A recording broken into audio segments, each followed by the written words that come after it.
ఈ లడ్డు అయితే ఎప్పుడో చేశాననమాట. నేను ఆ స్లైసర్ తీసుకున్నానని చెప్పాను కదా!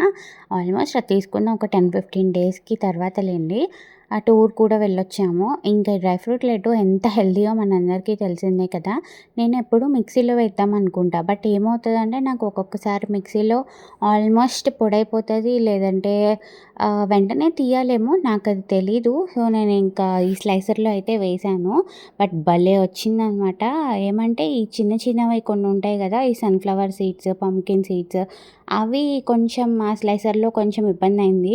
లేదంటే ఆ 3 మాత్రం చాలా బాగా వచ్చాయి. ఇవేం చేశానంటే జస్ట్ మిక్సీలో వేసి అలా ఒక్కసారి రన్ చేసి ఆపేసాను. సో దట్ అప్పుడు కొంచెం ముక్కలు ముక్కలుగా బాగొచ్చినియనమాట.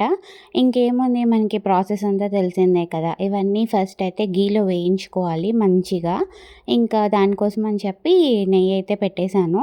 కొంచెం హీట్ అయితే చాలు. ఇంక నేను అన్నీ ఒకేసారి ఏసేసాననమాట. ఆల్మోస్ట్ ఒక 15, 20 మినిట్స్ ఏమో ఫ్రై చేశాను. ఎందుకంటే చాలా అంటే ఎక్కువ వేశాను కదా ఒకేసారి.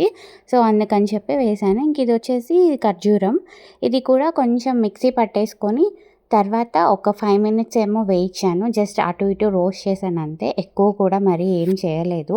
అదసలు అవ్వట్లేదు కూడా ఫస్ట్. అటు ఇటు తిప్పేసరికి అదిగో ముద్దలాగా ఉంటుంది కదా! అలాగే ఉండిపోతుందనమాట. సరే కలిపేటప్పుడు ఎలాగో నార్మల్‌గా వస్తుంది కదా అని ఇంకసలు నేను బెల్లం కానీ ఏమీ యాడ్ చేయలేదు. ఇందులో వచ్చేసి తేనె కలిపాననమాట. హెల్తీ కదా పిల్లలకి కూడా తినడానికి అని.